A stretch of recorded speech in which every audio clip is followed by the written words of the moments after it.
Have you ever met the same problem?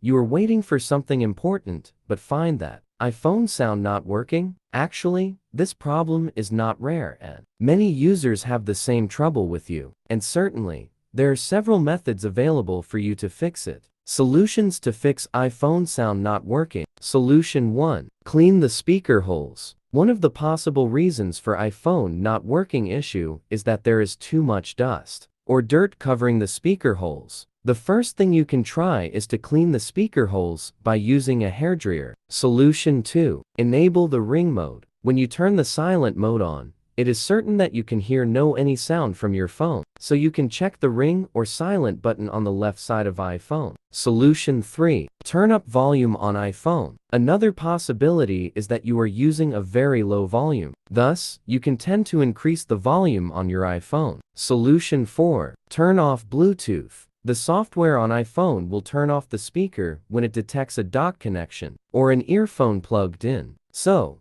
it is also an idea to fix iPhone sound problem by turning off Bluetooth. Solution 5. Plug out or an earphone. If you are using an earphone and hear no sound from iPhone, you might be having a loose connection between iPhone and earphone or using a broken or damaged wire. To solve this problem, you only need to plug out the earphone cable and then plug it in again. Solution 6. Disable Do Not Disturb mode. It is probable that you have turned on the Do Not Disturb mode while having a rest or meeting and forget to cancel it after finishing them. As a result, it is an advisable attempt to check this mode. Solution 7. Reboot your iPhone. Rebooting iPhone is one of the most common way to solve iPhone issues, so you can try it to get rid of the trouble of iPhone sound not working as well. Solution 8. Update iOS version. Another common means to update the iOS version. iPhone will not run well when you use an outdated system, so you need to check the iOS update regularly. Solution 9. Factory reset your iPhone. The last method you can try to fix iPhone no sound issue is to factory reset your iPhone. This solution can settle many iPhone problems, but you are advised to use it only when you have tried all the means above and still no sound from iPhone.